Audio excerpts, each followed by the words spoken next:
Well, hey coaches, it's Jared Rumley, campus pastor of the Clovis campus for the Well Community Church, and wanted to take a few minutes of your time here. As you're going to be watching this video, engaging with staff or other people, we're going to be talking about personalities. If you've been around the Well for a while, we understand personality assessments. Everybody's taken personality assessments at times, from in elementary school or high school, trying to figure out how you're wired, maybe to some job opportunities that required you to take it. Well, we found one that we really like, enjoy, and have seen the fruits of in ministry. It's called Your Unique Design. You can find it on the web at www.youruniquedesign.com. It costs a small fee to take the assessment. It takes a couple hours to complete. But what we've found as you work through it and the results come back to you, they're really interesting to process. Maybe you as a coach have been through discovery and taken Your Unique Design. Maybe some of this stuff is new for you. What I want to challenge you in this video is to think through it again, yet fresh for you, but also to understand the leaders you coach, the groups you help oversee and shepherd, all have personalities. All have bents that make them who they are and operate the way they do, and particularly when conflict arises, personalities are going to show themselves. So I want to take this time to talk about Your Unique Design so that when you meet with a staff person, with a fellow leader, you'll have some common language to use. Again, go to that website, encourage you to take the assessment. It does cost a small fee. Let us know if you have problems and we can get you those details. But when it comes to unique design, you're going to get results back in the form of a graphic. There'll be a lot of words in the packet as well that have explanations, but what's most helpful is an illustration. It's going to be in the form of a house structure. They use house language to talk about parts of the house to help you understand parts of your personality. At the bottom of the house is what they call the basement. This is going to be probably most likely the piece in the unique design that's 100% for you. And what I mean by piece is they've identified 6 areas of the personality and given them a label, a name, if you will. Harmonizer, persister, achiever, catalyzer, dreamer, and energizer. Those 6 things have good labels and good language, but you got to be careful, as with any personality assessment. We can't label people finitely.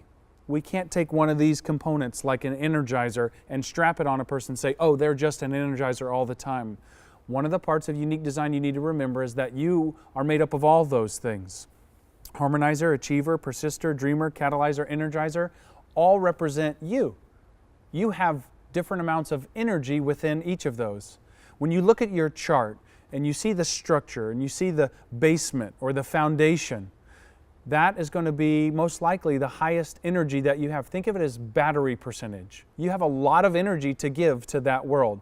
Now, as you work your way up in the structure, you're going to approach your attic. Most likely in your attic is a piece of this personality that doesn't have a lot of energy, that's low, maybe less than 20%.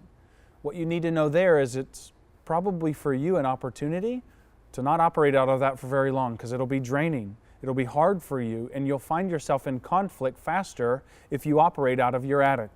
Now let me describe some of those, or all 6 of those areas, so that you can understand yourself and begin to understand the leaders that you work with and the people that you shepherd in those life groups. The first is harmonizers.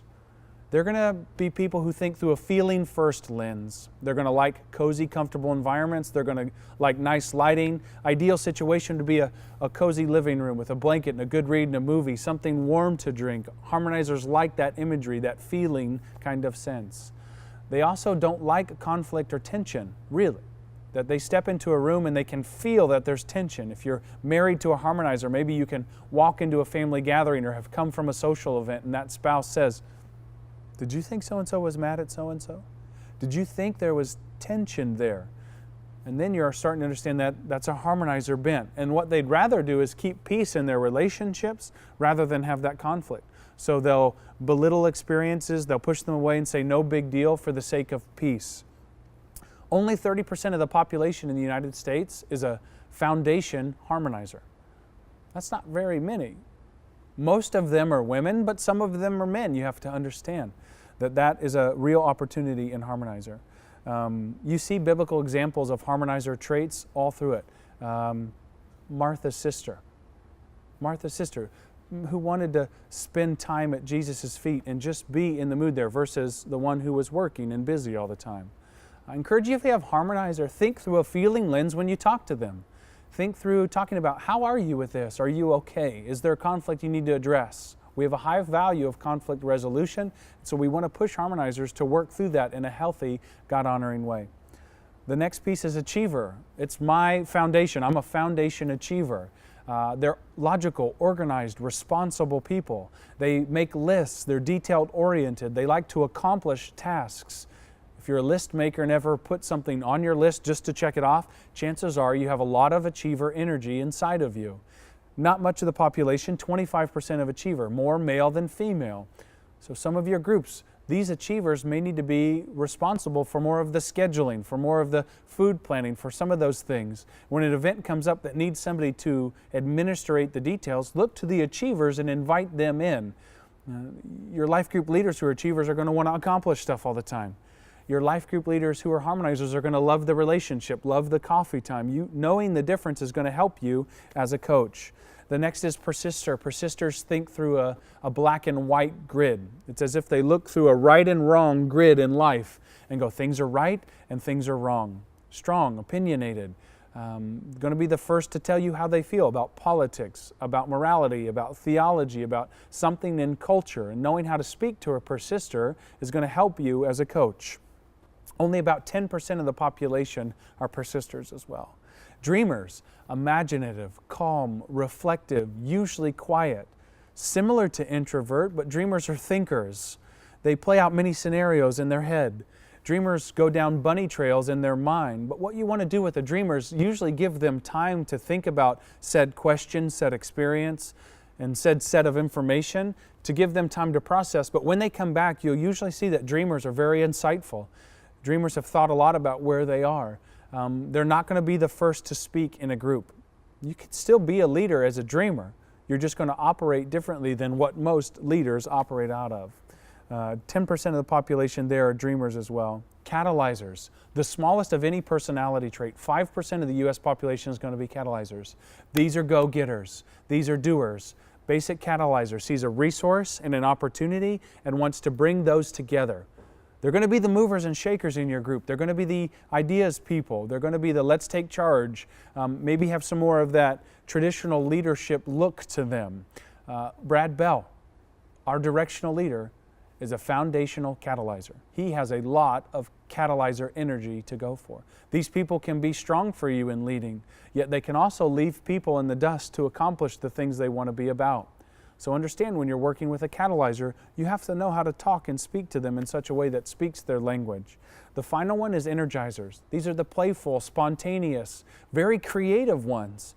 Energizers get labeled a lot in this structure for not caring and just wanting to do silly things. Well, that may be a part of their playful side, but a lot of what energizers love is the interaction.